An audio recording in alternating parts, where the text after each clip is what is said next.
It's Pete from Cheap Homesteading, and I just was about ready to leave.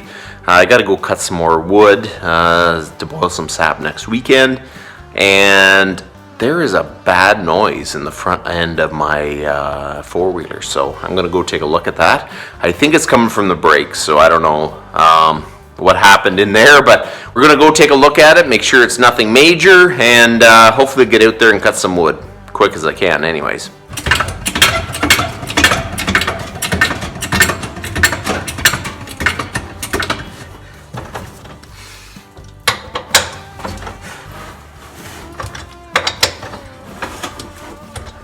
Yeah, the four-wheeler is very important part of the homestead.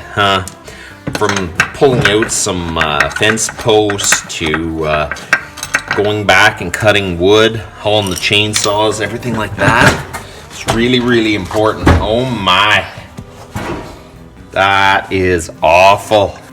The bolt broke off and it ran out and ran on my rim. I can't do anything about the caliper. Thank goodness it didn't go into the piston or the pin at the moment, but we're going to throw a pair of pads on it and find some more bolts so I can use it today.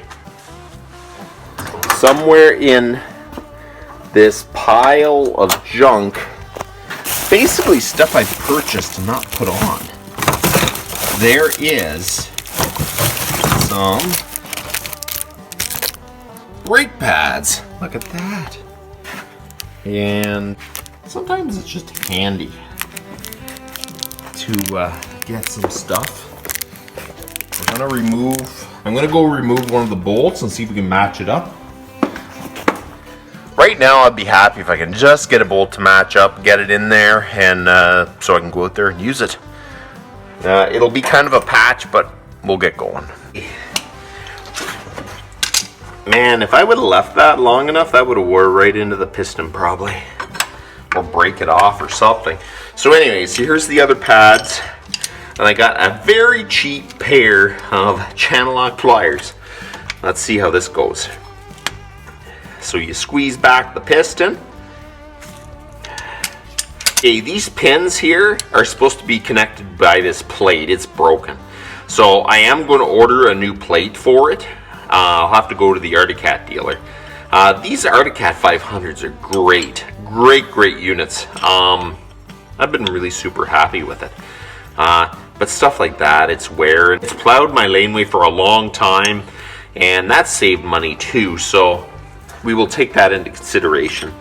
Throw your other pad in here,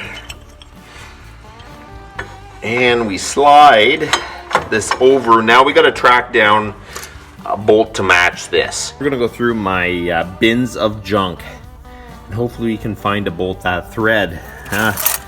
I'm assuming it's metric, and I am very limited on what metric bolts I have here. Canada is metric, but a lot of the stuff that comes from the United States is still standard, so that's the way it is. That's fine thread. And metric has a lot of different thread pitches. They don't make it easy for you, for sure. Standard. I do have a hidden box down here that international parts, old international parts. Let's see, those are metric. Oh, what's that? Let's see. Oh yes. A very quick way to see if the threads are right. You get your bolt and you put it up against it and you go, oh yeah, that's it. So that's that's the right thread. It's about the right length. I just got to get a washer. So there's going to be some international parts on my Articat 500.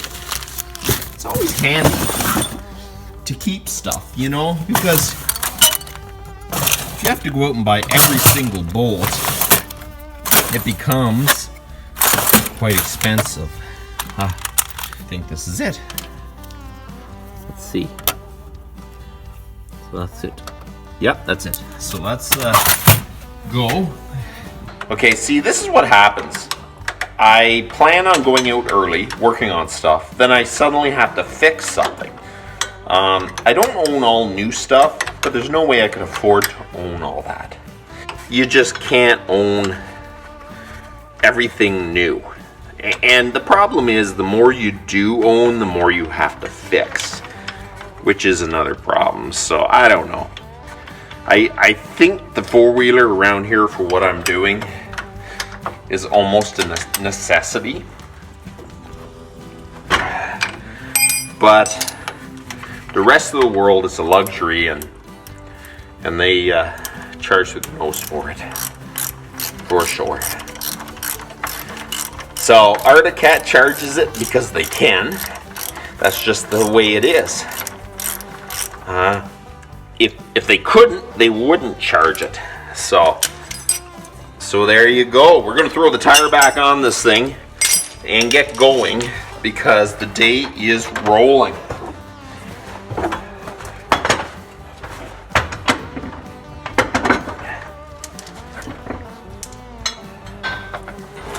You know, I'm late before I even start. It's just the way it goes. Okay, there we go. I'm on my way.